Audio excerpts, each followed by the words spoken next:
Should you buy a $3,500 mower or a $10,000 mower? What are you getting? What's the difference between the $3,500 versus the $10,000 option?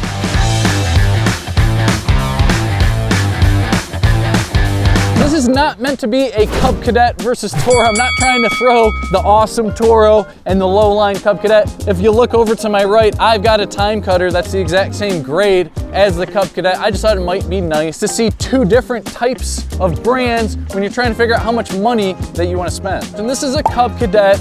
This is a used one. That was a trade-in. I thought it would be kind of a perfect, kind of that equivalent to what we sell for the Toro time cutters. Cub Cadet now makes an Ultima, which is their baseline residential mower. Before, it was an RZT-L. I think the L stood for lap bars, I think. They make an RZT-S, which they had like a steering wheel model. On the Toro side, this is a 2022 model, and this is a Toro Z Master 2000 HDX. Now, as far as talking about that $3,500 number, you're gonna see that for a lot of different brands. Toro, Cub Cadet, John Deere, Ariens, Gravely. There are $3,500 options. Typically, what you're gonna get with that is something similar to the build structure you see right here. A lot of the times at that price point, you're probably gonna be looking at around a 42-inch mower, and sometimes, depending on what brands you're after, I think there are Husqvarnas out there that are around that price point as well, that are a 54-inch deck. Now, jumping over here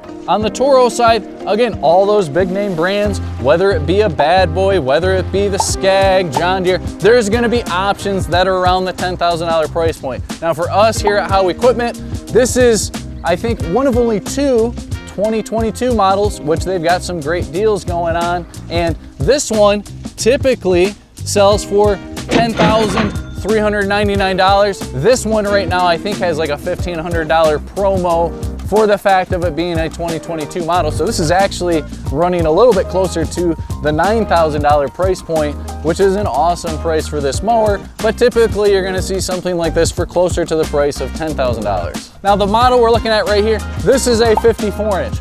You can, of course, when you start going up with deck size, start to raise your price, but it's not a crazy significant amount just to get a bigger deck size. It's more some of the other components.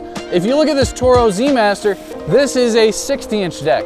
There are Toro Z Masters that are 48, 52-inch that are this same price point or more based on some of the other features that you're gonna get at the price point. So let's just talk about some of those things you may just see at face value. When these things are side by side, clearly you can see this is just a bigger mower.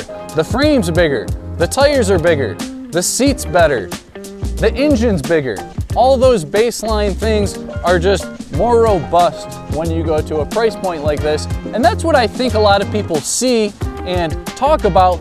But honestly, for me, a guy who sells the mowers, there's one thing that I look at first when I'm looking at mowers, and that's the transmissions. It's something that's underneath the mower that not a whole lot of people talk about. Now, most of the times people run to the back of the engine compartment and they're looking at the engines. This one's a 24 horsepower Kohler option. This one is a Kawasaki. It doesn't say the horsepower, but I think this is 24 and a half. So the engine size is about the same. Why is there such a price difference? Of course, the engine type is part of it, but to go back to those transmissions, that's again, number one, what I'm gonna look at. Both of these have hydro gear transmissions. We sell the Toro line, so like if I jump over here to this Toro time cutter, you're gonna see hydro gear ZT 2200 transmissions. Now, the Cub Cadet, I'm imagining it's gonna be that same level transmission. Typically at this residential line, especially if you're talking about a $3,500 price point, you're gonna see a ZT 2100 transmission or ZT 2200 transmission. There's a chance that this is upgraded just a little bit and it's a ZT 2800 transmission, but I do believe it's probably around that ZT 21 or 2200 transmission. Why does that matter? The transmissions only last a certain amount of time. And when you're going to a ZT around that 2000 number, you're going to get 500 to 1,000 hours most typically. Now, maybe you can milk those out to 1,000 to 1,500 hours, but the longevity is gonna be there. Another monstrous thing, and honestly probably number one thing that you'll notice if you drive on this mower versus the other, is the speed. The transmission gives you the speed on these mowers. If you went side by side, this probably would get the job done twice as fast because it's so much faster. And it's not because of the engine. I just talked about how the horsepower is the same. It's the transmissions. If you jump over here to that $10,000 price point, this one, the Toro 2000 HDX, that has ZT 3800 transmissions. So almost 1.5 times the size as you just hear those two numbers when you're talking about 3800 versus 2200. This one as well, when you start to get to that commercial level, you're gonna look at serviceable transmissions. And you'll notice that there's a reservoir in the back here, and you can flush out the transmission fluid and put new in, and that's gonna help it last longer. So when you look at the transmissions, it's gonna get you a lot more speed, and it's gonna get you longevity. I'll see these commercial mowers go 2, 3, 4,000 hours. I'll say I've seen them blow at 500 or 600 hours as well. Nothing's gonna last if you don't take care of it.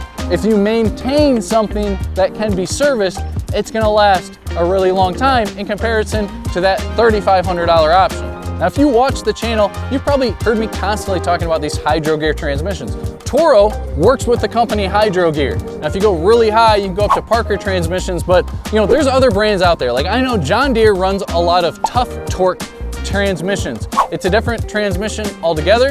I don't know it that well just because we don't sell any with that Tough Torque, but don't get hung up on it. Hydro Gear has a huge chunk of the market. There's a lot of different ones as well. And I know that there are Parker transmissions that go lower line than even what we sell, you know, for these Toro mowers that are really high level, $15,000, $20,000 mowers. So there are different transmissions, there's different mowers altogether. We're talking about those baseline components and trying to contrast, you know, $3,500 versus $10,000 in this video. One thing that really stands out when you got these puppies next to each other, this tire is significantly smaller than this one right here.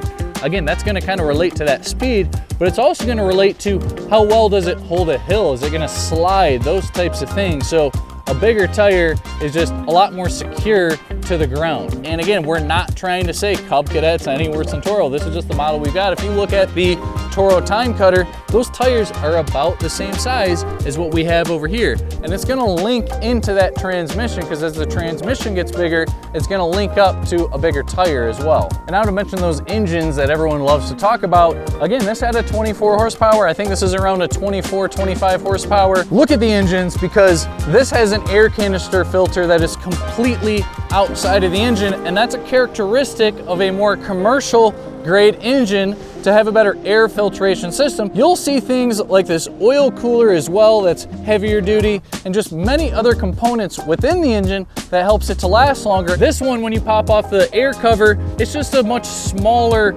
air filtration system, which is going to kind of hurt the total longevity of that engine.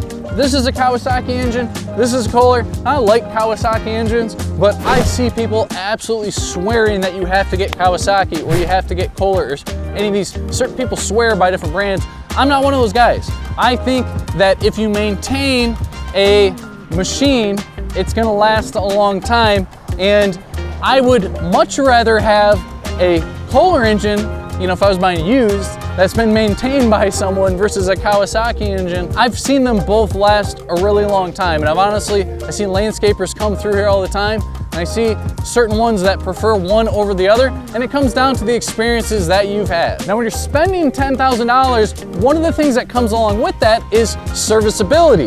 Things like accessing the deck is a lot easier on a mower like this. This is much better right here, that you can see everything, and that's another thing you're gonna get at a higher price point, whether it be a 5/8 belt or probably a 1/2-inch belt, you know, when you get a lower line mower, and that's gonna last longer as well. You're gonna see other things like bigger spindles. Now, like this one right here, if you spend another couple $1,000s, you're gonna see even bigger spindles than what you're seeing on this mower here. Now again, it's gonna depend brand to brand. Like on this Toro, another thing that's nice when you're spending that kind of money, that serviceability, super easy to take things off and grab access to different points of the deck. A common thing you'll see on a $3,500 mower is, and in this case we have a bagger, but usually you're gonna see a hardened plastic chute right here.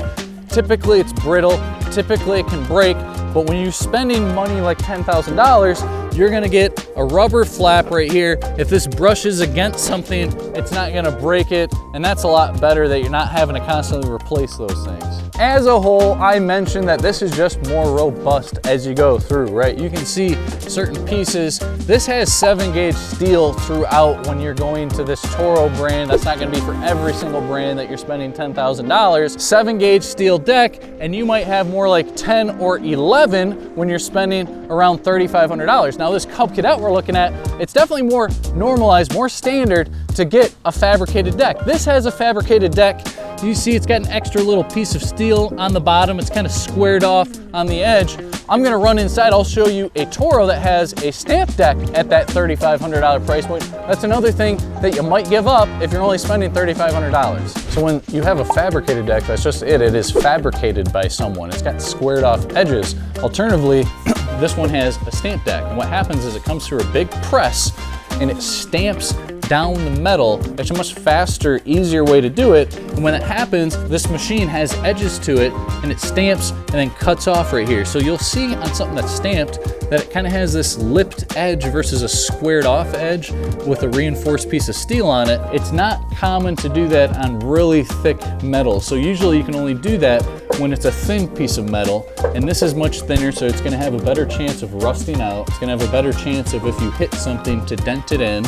And again, maybe you don't need that, and you can just be a little bit more careful when you're driving around so that you don't hurt that deck. That Toro we just saw, the seat, it's a nice seat. It's honestly probably better and nicer than this seat right here, but as you go up in grade, and it will depend again, because even the Toro, I think that's got a little bit nicer seat than the Cub Cadet we've got in this example. But if you jump over here, you have a seat that is a suspension seat. When you sit on it, it's got springs underneath to give you that extra piece of comfort. Or maybe you even get something as nice as this air dial seat, which has even better suspension yet. And you know, this is an option that Toro's got for $9,600. Totally different framing options, kind of this I-beam frame. But again, you just see it's a bigger, more robust mower, and that serviceability, that is something you're gonna get when you spend that kind of money. And with me being a dealer, seeing these mowers I could probably go on and on and on. Bigger gas tank, whether it be 3 gallon or it jumps up to 8, or you can go up to 12 gallons. Sometimes they won't have hour meters at this price point. They're always gonna have them over here. And there's a lot of little things that go into it as well. But that gives you a really good, probably big picture overview of 3,500 versus 10,000. And of course, if you live out here in the Midwest, we've delivered even as far as South Dakota. If you're going into one of these big mowers, that may make sense to grab a delivery from Howe Equipment. We do a lot of videos, whether it be a compare and contrast to different mowers, or in this case, $3,500 versus $10,000. Tell me what you guys want to see. What are the types of things that you want to know related to equipment that we can help you out here at Howe Equipment?